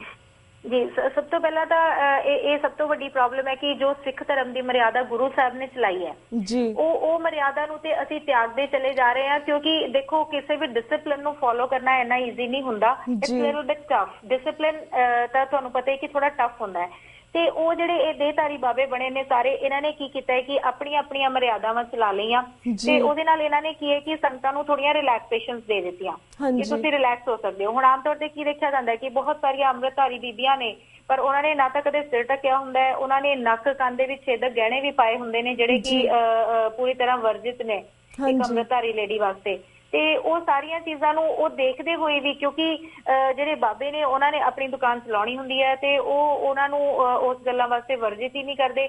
ਜੇ ਉਹ ਵਰਜਣਗੇ ਤਾਂ ਆਬਵੀਅਸਲੀ ਉਹ ਸੰਗਤ ਉਹਨਾਂ ਦੇ ਕੋਲ ਆਣੋਂ ਹਟ ਜਾਏਗੀ। ਹਾਂਜੀ, ਤੇ ਉਹ ਉਹਨਾਂ ਨੇ ਏਦਾਂ ਰਿਲੈਕਸੇਸ਼ਨਸ ਦੇ ਦਿੱਤੀਆਂ ਨੇ। ਤੇ ਜਿਹੜੀ ਸਾਡੀ ਪਿੰਡਾਂ ਦੀ ਜਿਹੜੀ ਸੰਗਤ ਹੈ, ਕਹਿ ਲਓ ਕਿ ਉਹ ਬਹੁਤ ਜ਼ਿਆਦਾ ਵੈਲ ਐਜੂਕੇਟਡ ਨਹੀਂ ਨੇ, ਉਹ ਲੋਕ ਇਗਨੋਰੈਂਟ ਨੇ, ਉਹਨਾਂ ਨੂੰ ਬਾਣੀ ਬਾਰੇ ਜਾਂ ਏਦਾਂ ਦਾ ਕੁਝ ਨਹੀਂ ਹੈ। ਵਹਿਮਾਂ ਭਰਮਾਂ ਦੇ ਵਿੱਚ ਇਹਨਾਂ ਬਾਬਿਆਂ ਨੇ ਉਹਨਾਂ ਨੂੰ ਪਾ ਦਿੱਤਾ ਹੈ। ਤੇ ਸਿੱਖ ਧਰਮ ਵੀ ਕਹਿ ਲਓ ਕਿ ਜਿਨ੍ਹਾਂ ਚੀਜ਼ਾਂ ਤੋਂ, ਵਹਿਮਾਂ ਤੋਂ, ਭਰਮਾਂ ਤੋਂ ਗੁਰੂ ਸਾਹਿਬ ਨੇ ਸਾਨੂੰ ਰੋਕਿਆ ਸੀਗਾ, ਉਹਨਾਂ ਦੇ ਵਿੱਚ ਹੀ ਇਹਨਾਂ ਬਾਬਿਆਂ ਨੇ ਪਾ ਦਿੱਤਾ ਸਾਨੂੰ। ਉਹ ਕਹਿੰਦੇ ਨੇ ਜੀ ਸੰਪਟ ਪਾਠ ਕਰਾਓ ਤੇ ਅਖੰਡ ਪਾਠ ਕਰਾਓ, 101 ਅਖੰਡ ਪਾਠ ਹੋ ਰਹੇ ਨੇ, 501 ਅਖੰਡ ਪਾਠ ਹੋ ਰਹੇ ਨੇ। ਇਹ ਸਾਰਾ ਕੁਝ ਕਰਨ ਦੀ ਬਜਾਏ ਮੇਰਾ ਖਿਆਲ ਹੈ ਕਿ ਜੇ ਆਪਾਂ ਘਰ ਬੈਠ ਕੇ ਹੀ ਆਪ ਖੁਦ ਸਹਿਜ ਪਾਠ ਕਰਦੇ ਆ, ਉਹਦੇ ਮੀਨਿੰਗਸ ਆਪਾਂ ਪੜ੍ਹਨ ਦੀ ਕੋਸ਼ਿਸ਼ ਕਰਦੇ ਆ ਤੇ ਉਹਨਾਂ ਨੂੰ ਆਪਣੇ ਜੀਵਨ ਦੇ ਵਿੱਚ ਲਿਆਉਣ ਦੀ ਕੋਸ਼ਿਸ਼ ਕਰਦੇ ਆ, ਤਾਂ ਹੀ ਜਿਹੜਾ ਹੈ ਉਹ ਜਿਹੜਾ ਸਿੱਖ ਪੰਥ ਹੈ ਉਹ ਫਿਰ ਚੜ੍ਹਦੀ ਕਲਾ ਵੱਲ ਜਾ ਪਾਏਗਾ। ਇਸ ਤਰ੍ਹਾਂ ਜੇ ਸਿਰਫ ਬਾਬਿਆਂ ਦੇ ਕਹਿਣ ਤੇ ਕਿ ਤੁਹਾਡਾ ਆਹ ਕਾਰਜ ਹੋ ਜਾਏਗਾ, ਤੁਹਾਡਾ ਉਹ ਕਾਰਜ ਹੋ ਜਾਏਗਾ, ਤੇ ਇਸ ਤਰ੍ਹਾਂ ਕਹਿਣ ਤੇ ਤਾਂ ਕੁਝ ਵੀ ਨਹੀਂ ਹੋਣਾ। ਸਾਨੂੰ ਆਪ ਮਿਹਨਤ ਕਰਨੀ ਪੈਣੀ ਹੈ ਤੇ ਮਿਹਨਤ ਕਰਨ ਤੋਂ ਹੀ ਅਸੀਂ ਅੱਜ ਡਰਦੇ ਪਏ ਆ, ਤੇ ਜਿਸ ਕਰਕੇ ਜੋ ਹੈ ਇੰਨਾ ਨਿਗਾਰ ਆਇਆ ਸਿੱਖੀ ਦੇ ਵਿੱਚ। ਜੀ thank you so much for the information. ਭੈਣ ਜੀ ਜਿਸ ਤਰ੍ਹਾਂ ਲਾਈਕ ਪਿਛਲੇ 3 ਸਾਲਾਂ ਤੋਂ ਮੈਂ ਬਹੁਤ ਘੱਟ ਬੀਬੀਆਂ ਦੀ ਇੰਟਰਵਿਊ ਲਿੱਤੀ, time to time maybe 1 ਸਾਲ ਦੇ ਵਿੱਚ 2-3 ਬੀਬੀਆਂ ਦੀ ਇੰਟਰਵਿਊ ਆਉਂਦੀ, ਕਿਉਂਕਿ ਲੱਗਦਾ I don't know what is a problem. I think they haven't accomplished up because ਸਾਨੂੰ ਹਮੇਸ਼ਾ ਬਰਾਬਰ ਦੇ ਹੱਕ ਮਿਲਦੇ ਨੇ, ਪਰ ਆਈ ਡੋਨਟ ਥਿੰਕ ਕਿ ਬਰਾਬਰ ਦੇ ਹੱਕ ਪੰਜਾਬ ਦੇ ਵਿੱਚ ਜਾਂ ਬਾਹਰ ਦੇਸ਼ਾਂ ਦੇ ਵਿੱਚ ਸਿੱਖੀਆਂ ਬੀਬੀਆਂ ਕੋਲ ਹੈ। ਆਲਸੋ ਬੀਬੀਆਂ ਨੂੰ ਕਿਸ ਤਰ੍ਹਾਂ ਲਈ ਬੀਬੀਆਂ ਜਿਹੜੇ ਪ੍ਰੈਗਨੈਂਟ ਹੁੰਦੀਆਂ ਨੇ ਆਪਣੇ ਬੱਚਿਆਂ ਨੂੰ, ਬੱਚੀਆਂ ਜਿਹੜੀਆਂ ਹੁੰਦੀਆਂ ਨੇ, ਲੜਕੀਆਂ ਹੁੰਦੀਆਂ ਨੇ, ਕਿਸ ਤਰ੍ਹਾਂ ਮਾਰ ਦਿੰਦੀਆਂ ਨੇ, ਇਸ ਦੇ ਉੱਪਰ ਵੀ ਕੀ ਤੁਸੀਂ ਸਾਡੇ ਦਰਸ਼ਕਾਂ ਨੂੰ ਕੀ ਕਹਿਣਾ ਚਾਹੋਗੇ? Because this is also very wrong that we were doing। ਅਸੀਂ ਗੁਰੂ ਗ੍ਰੰਥ ਸਾਹਿਬ ਤੋਂ ਉਲਟ ਜਾ ਰਹੇ ਹਾਂ, ਕਿਉਂਕਿ ਮੈਂ ਬਹੁਤ ਕੇਸਿਸ ਸੁਣੇ ਪੰਜਾਬ ਦੇ ਵਿੱਚ ਜਿਹੜੇ ਬੱਚਿਆਂ ਨੂੰ ਗਰਭ ਦੇ ਵਿੱਚ ਹੀ ਮਾਰ ਦਿੱਤਾ ਜਾਂਦਾ ਹੈ। ਅਸੀਂ ਇੰਨਾ ਕੁਝ ਅਕੰਪਲਿਸ਼ ਕਰੀਦਾ, ਅਸੀਂ ਬਰਾਬਰ ਦੇ ਹੱਕ ਰੱਖਦੇ ਹਾਂ, ਅਸੀਂ ਬਰਾਬਰ ਦੀ ਜੌਬਸ ਕਰਦੇ ਹਾਂ, ਫਿਰ ਇਸ ਤਰ੍ਹਾਂ ਦੀ ਜਿਹੜੀ ਮੈਂਟੈਲਿਟੀ ਹੈ ਸਿੱਖ ਬੀਬੀਆਂ ਦੇ ਵਿੱਚ, ਇਸ ਬਾਰੇ ਤੁਸੀਂ ਕੀ ਕਹਿਣਾ ਚਾਹੋਗੇ? ਜੀ ਇਹਦੇ ਬਾਰੇ ਤੇ ਮੈਂ ਇਹੀ ਕਹਿਣਾ ਚਾਹਾਂਗੀ ਕਿ ਸਿੱਖ ਬੀਬੀਆਂ ਦੇ ਵਿੱਚ, ਜਿਵੇਂ ਮੈਂ ਤੁਹਾਨੂੰ ਪਹਿਲਾਂ ਵੀ ਦੱਸ ਹਟੀਆਂ ਕਿ ਅਵੇਅਰਨੈਸ ਦੀ ਬਹੁਤ ਜ਼ਿਆਦਾ ਘਾਟ ਹੈ, ਕਿਉਂਕਿ ਉਹ ਬਹੁਤ ਜ਼ਿਆਦਾ ਆਪਣੀਆਂ ਜਿਹੜੀਆਂ ਲੇਡੀਜ਼ ਨੇ ਉਹ ਸਟੱਡੀ ਨਹੀਂ ਕਰਦੀਆਂ, ਉਹ ਕੁਝ ਪੜ੍ਹਦੀਆਂ ਨਹੀਂ ਨੇ। ਤੇ ਈਵਨ ਕਿ ਜੇ ਪਾਠ ਵੀ ਕਰਨਾ ਹੈ ਤੇ ਉਹ ਸਿਰਫ ਇੱਕ ਰਟਨ ਦੇ ਸਮਾਨ ਹੀ ਹੈ ਕਿ ਬਸ ਰਟਨ ਕਰ ਲਿਆ ਪਾਠ ਦਾ। They are not at all aware about their rights. ਤੇ ਇਹਦੇ ਕਰਕੇ ਉਹਨਾਂ ਨੂੰ ਪਤਾ ਹੀ ਨਹੀਂ ਹੈਗਾ ਕਿ ਸਾਨੂੰ ਕਿਸ ਤਰ੍ਹਾਂ ਜੀਵਨ ਜਿਉਣਾ ਚਾਹੀਦਾ ਹੈ। ਸਾਨੂੰ ਆਪਣੇ ਜੋ ਅੱਜ ਕੱਲ੍ਹ ਭਰੂਣ ਹੱਤਿਆ ਹੋ ਰਹੀ ਹੈ, ਆਪਾਂ ਕਈ ਚਾਹੁੰਦੇ ਹਾਂ ਕਿ ਭਰੂਣ ਹੱਤਿਆ ਨਹੀਂ ਕਰਨੀ, ਤੇ ਪਰ ਜਦੋਂ ਸਮਾਂ ਆਉਂਦਾ ਹੈ, ਜਦੋਂ ਕਿਸੇ ਦੇ ਘਰ 2 ਬੇਟੀਆਂ ਪੈਦਾ ਹੋ ਜਾਂਦੀਆਂ ਤੇ ਉਹ ਬਿਲਕੁਲ ਵੀ ਨਹੀਂ ਇਸ ਗੱਲ ਨੂੰ ਚਾਹੁੰਦੇ ਕਿ ਸਾਡੇ ਘਰ ਤੀਸਰੀ ਬੇਟੀ ਵੀ ਪੈਦਾ ਹੋ ਜਾਵੇ, ਤੇ ਉਹਦੇ ਵਾਸਤੇ ਉਹ ਕਿਸੇ ਹੱਦ ਤੱਕ ਵੀ ਗੁਜ਼ਰਨ ਲਈ ਤਿਆਰ ਹੋ ਜਾਂਦੇ। ਐਕਚੁਅਲੀ ਇਹ ਸਾਰੇ ਕੰਮ ਤਾਈਓ ਹੁੰਦੇ ਨੇ ਕਿਉਂਕਿ ਇੱਕ ਸਮਾਜਿਕ ਢਾਂਚਾ ਸਾਡਾ ਵਿਗੜਿਆ ਹੋਇਆ ਹੈ ਆਲਰੇਡੀ। ਹਾਂਜੀ, ਤੇ ਉਹਨਾਂ ਨੂੰ ਇੱਕ ਫਾਈਨੈਂਸ਼ੀਅਲ ਸਿਕਿਉਰਿਟੀ ਜਾਂ ਕਹਿ ਲਓ ਕਿ ਜੋ ਅੱਜ ਕੱਲ ਤੁਹਾਨੂੰ ਪਤਾ ਹੈ ਕਿ ਅੱਜ ਕੱਲ ਦੇ ਸਮਾਜ ਦੇ ਵਿੱਚ ਕਿੰਨੀਆਂ ਬੁਰਾਈਆਂ ਚੱਲ ਰਹੀਆਂ ਨੇ, ਬਲਾਤਕਾਰ ਹੋ ਰਹੇ ਨੇ, ਛੇੜਛਾੜ ਹੋ ਰਹੀ ਹੈ ਕੁੜੀਆਂ ਦੇ ਨਾਲ, ਤੇ ਉਹ ਇੱਕ ਦਾਜ ਦਾ ਜਿਹੜਾ ਸਭ ਤੋਂ ਵੱਡਾ ਮੁੱਦਾ ਹੈ। ਕਿਉਂਕਿ ਭਰੂਣ ਹੱਤਿਆ ਵਾਸਤੇ ਜਿਹੜਾ ਦਾਜ ਤੇ ਬਲਾਤਕਾਰ, ਇਹ 2 ਚੀਜ਼ਾਂ ਸਭ ਤੋਂ ਜ਼ਿਆਦਾ ਮਹੱਤਵਪੂਰਨ ਨੇ ਜਿਹਦੇ ਕਰਕੇ ਭਰੂਣ ਹੱਤਿਆ ਹੋ ਰਹੀ ਹੈ। ਤੇ ਉਹ ਕਿਉਂਕਿ ਸਾਨੂੰ ਸਭ ਤੋਂ ਪਹਿਲਾਂ ਕਿਸੇ ਵੀ ਚੀਜ਼ ਦਾ ਜਿਹੜਾ ਇੱਕ ਰੀਜ਼ਨ ਹੈਗਾ ਸਭ ਤੋਂ ਵੱਡਾ, ਉਹ ਰੀਜ਼ਨਸ ਜੇ ਅਸੀਂ ਖਤਮ ਕਰਦੇ ਹਾਂ ਤਾਂ ਫਿਰ ਉਹ ਚੀਜ਼ ਆਪਣੇ ਆਪ ਖਤਮ ਹੋ ਜਾਂਦੀ ਹੈ। ਤੇ ਉਹਦੇ ਵਾਸਤੇ ਸਾਨੂੰ ਆਪਣੇ ਸਮਾਜ ਨੂੰ ਸਮਾਜ ਨੂੰ ਸੁਧਾਰਨਾ ਬਹੁਤ ਜ਼ਿਆਦਾ ਜ਼ਰੂਰੀ ਹੈ ਸਭ ਤੋਂ ਪਹਿਲਾਂ। ਤੇ ਵੈਸੇ ਵੀ ਦੇਖਿਆ ਜਾਂਦਾ ਸਕੂਲ ਦੇ ਵਿੱਚ ਵੀ ਜੋ ਸਟੱਡੀ ਕਰਵਾਈ ਜਾਂਦੀ ਹੈ, ਉਹ ਸਟੱਡੀਜ਼ ਦੇ ਵਿੱਚ ਮੋਰਲ ਵੈਲਿਊਜ਼ ਬਹੁਤ ਘੱਟ ਸਿਖਾਈਆਂ ਜਾਂਦੀਆਂ ਨੇ। ਸਿਰਫ ਤੇ ਸਿਰਫ ਕਿਤਾਬੀ ਜੋ ਹੈ ਗਿਆਨ ਉਹ ਦਿੱਤਾ ਜਾ ਰਿਹਾ ਹੈ, ਤੇ ਮੋਰਲ ਵੈਲਿਊਜ਼ ਨੂੰ ਸਿਖਾਉਣਾ ਬਹੁਤ ਜ਼ਰੂਰੀ ਹੈ ਤਾਂ ਕਿ ਉਹਦੇ ਨਾਲ ਹੀ ਇਹ ਸਾਰੀਆਂ ਚੀਜ਼ਾਂ ਜਿਹੜੀਆਂ ਉਹ ਰੈਡੀਕੇਟ ਹੋ ਸਕਦੀਆਂ। ਬਿਲਕੁਲ ਥੈਂਕ ਯੂ ਸੋ ਮਚ ਭੈਣ ਜੀ ਕਿ ਤੁਸੀਂ ਇਹਨਾਂ ਕੁਝ ਕੁਐਸਚਨਸ ਦੇ ਉੱਪਰ ਜਿਹੜੇ ਰਿਲੇਟਡ ਕੁਐਸਚਨਸ ਹੈ ਉਹਨਾਂ ਉੱਪਰ ਆਪਣੇ ਵਿਚਾਰ ਸਾਡੇ ਦਰਸ਼ਕਾਂ ਨਾਲ ਸਾਂਝੇ ਕੀਤੇ। ਆਲਸੋ ਸਾਨੂੰ ਜਿਹੜੇ ਸਰੂਪਾਂ ਦੇ ਉੱਪਰ ਜਿਹੜੀ ਇਨਫੋਰਮੇਸ਼ਨ ਸੀਗੀ ਉਹ ਵੀ ਸਾਡੇ ਦਰਸ਼ਕਾਂ ਨਾਲ ਸਾਂਝੀ ਕੀਤੀ। Thank you so much for your time।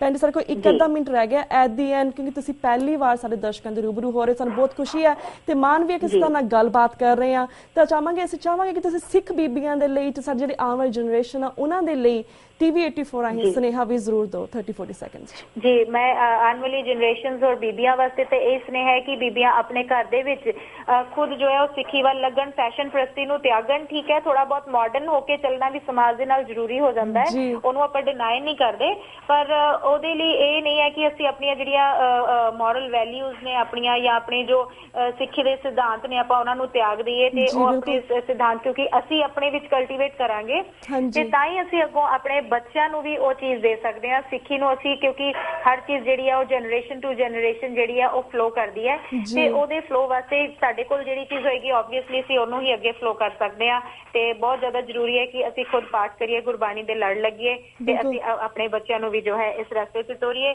ਤੇ ਬਾਕੀ ਸੰਗਤਾਂ ਵਾਸਤੇ ਮੈਸੇਜ ਹੈ ਕਿ ਲੜੀਵਾਰ ਸਰੂਪ ਦੀ ਅਹਿਮੀਅਤ ਨੂੰ ਅਸੀਂ ਪਹਿਚਾਣੀਏ ਤੇ ਲੜੀਵਾਰ ਸਰੂਪ ਤੋਂ ਪਾਠ ਕਰਨਾ ਅਸੀਂ ਸੰਥਿਆ ਲਈਏ, ਪਾਠ ਕਰਨਾ ਸਿੱਖੀਏ। ਕੋਈ ਬਹੁਤਾ ਔਖਾ ਕੰਮ ਨਹੀਂ ਹੈ, ਇੱਕ ਦੋ ਵਾਰੀ ਟਰਾਈ ਕਰਾਂਗੇ ਤਾਂ ਉਸ ਤੋਂ ਬਾਅਦ ਜ਼ਰੂਰ ਇਹ ਕਾਰਜ ਜੋ ਹੈ ਉਹ ਈਜ਼ੀ ਹੋ ਸਕਦਾ ਹੈ ਤੇ ਇਹਦੀ ਮਹੱਤਵਤਾ ਨੂੰ ਪਹਿਚਾਨਣ ਦੀ ਬਹੁਤ ਜ਼ਿਆਦਾ ਜ਼ਰੂਰਤ ਹੈ ਅੱਜ ਦੇ ਬਿਲਕੁਲ ਬਿਲਕੁਲ ਭੈਣ ਜੀ thank you so much for your time hopefully we have motivated a lot of people and specially ਆਪਾਂ ਬੀਬੀਆਂ ਨੂੰ ਕਾਫੀ ਮੋਟੀਵੇਟ ਕੀਤਾ ਹੁੰਦਾ। Thank you so much for your time and question ਦੇ ਉੱਪਰ ਵਿਚਾਰਾਂ ਲਈ ਵੀ ਤੁਹਾਡਾ ਬਹੁਤ ਬਹੁਤ ਧੰਨਵਾਦ।